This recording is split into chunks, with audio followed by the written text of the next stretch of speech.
And social housing is different from affordable housing, but the other thing is the rental, I mean, to the extent that we own the land, then the mortgage might only be for building the unit, and the rent might cover the cost of construction and maintenance. It's one of those things that needs to be looked at. And it isn't just municipal, I mean, a developer that has a piece of land, would could build affordable units that would either be rental or sale at lower prices. For example, there's a rental complex down here that was part of the rezoning. So there's all sorts of different ways to skin the cat. But you've got one entity that's gonna be pushing for that cat skinning. And I have 4 cats, so it's, just the same. Just a metaphor. Just a metaphor.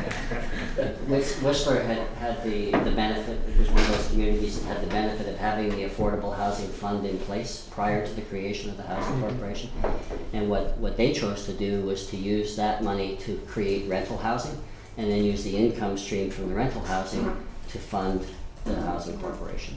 So that was their, but once again, they required seed funding from that fund to get the corporation going. Mm-hmm. Anybody else have any questions?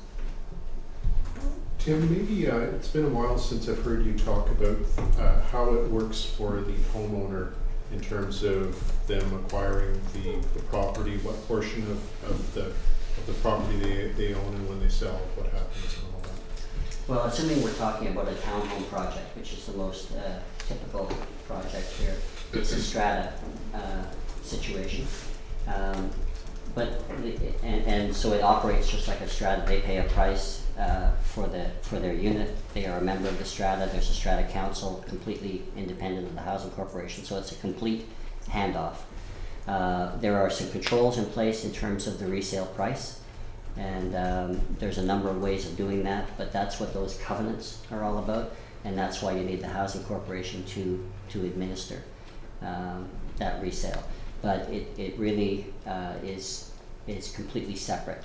In other words, there's no sort of landlord or property management, there's no responsibility for the ongoing management of that of those units through the housing corporation.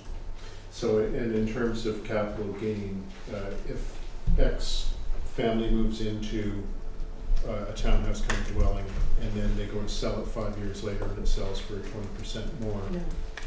Well, The resale that's what the resale price control is. Yeah. So there's some kind of control in there that, I mean, it might sell for 20% more, 15 years down the road. Right. So in that case, that 15% more goes to them. There's no shared equity. It's not a shared equity model. That's what you mean. Yeah, I'm just trying to get clarity for the tables so they understand how. And the covenant sets a maximum increase, and I think it's Yeah. to the cost of living or something. Okay. Yeah. So if the market took off, this thing would still be affordable. Yeah, the whole Yeah. idea is Yeah. get them in more affordably, but make sure that the person that replaces them 10 or 15 or 20 years down the road also gets in affordably. And that's the big challenge, is because everybody, when they get into, when they finally get to buy their home and it's a price they can afford, they still want it to go crazy, just like the market did, just like all their friends did. So they can, and they'll fight very hard to they forget the rules, after you get started. So that's a big part of the education and awareness challenge for the housing corporation. And that's one of the mistakes that was made in the early days in Whistler, is we just didn't work very hard at making sure people clearly understood, and signed that they understood what the deal was before they got in. Right. And once we got to that, once they understood that and they admitted that they understood it, then we didn't have much trouble with it after that. It was when people were buying in going, oh yeah, they say it's controlled, but I think you can bust their deals. Good deal. I had a question further to that. You mentioned that under that townhome scenario, the housing corporation would step out from the management of the strata. Does that mean that there would be a strata corporation formed to manage that? So it would be, Yeah. and that would be And- similar to a regular strata? Yeah, and in some cases, it may be some non-market units within a market project, in which case there would be 2 sections to the strata, so one strata with 2 different sections.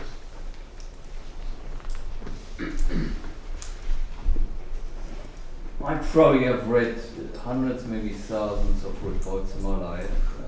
I must say, your report is one of the best. I read it on the weekend, and there's a clarity, a decency, and a not lecturing sense of reality. You have been able to present figures and the facts as is. There is, how shall I say that, there is an underlying decent humanity which is quite different than a professional delivering the report. This report is written perfectly professional, but a professional would have written it differently.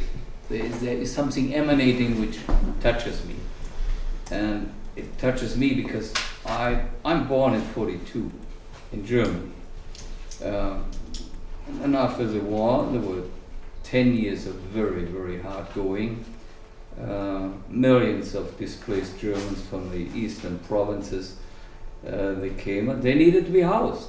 So affordable housing is part of my upbringing.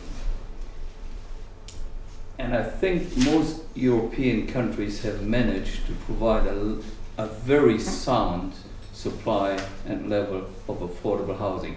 The lack of affordable housing in most democratic, reasonably governed countries does not exist. Affordability of housing does not exist. The lack of affordable housing. And it didn't exist here when I came 30 years ago to Canada. Having a house when you get married, it was almost a birthright.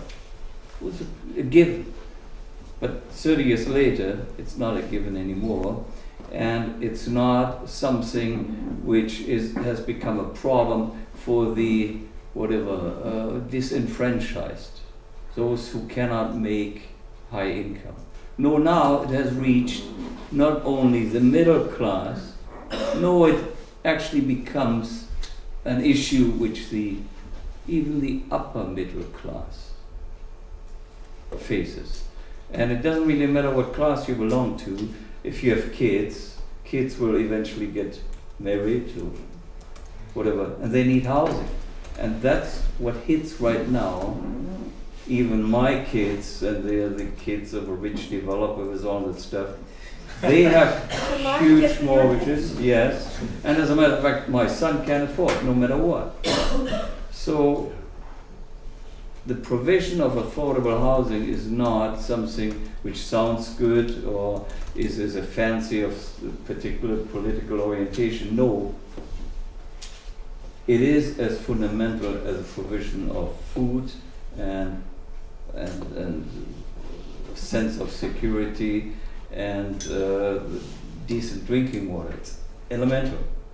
So I haven't read any report in regard to affordable housing, and I have tried to find a few actually in all the last 5-10 years which comes to such a clarity. I'm not sure, I haven't been in Canmore, I haven't been in Banff, I know Whistler quite well, but Vancouver hasn't figured that out. And I'm not sure how many other cities or communities in North America have the benefit of this. Very few. So, am I excited? Yes. And that's not just because I'm a developer, but because I know that it can be done. If I wouldn't, it sounds great, but can it be done? I can assure you it can. It's real. So I'm excited. You made my weekend. Can I leave the motion on that positive note? It is. Let Wolfgang move it. Well, we have a recommendation, where do I find that? It's right on the very front page of the report. Okay. And I have just Page 30 of your agenda package as well. And you Yeah. want to speak to some of those things? No, I think they're great. The only one I wanted to question with Kathy or Ms. Lalonde was if we needed to put a word in direct staff to work with Belterra co-housing, should the rezoning be adopted, or should, upon the adoption of bylaw blah blah? I would say should the rezoning be adopted. Okay.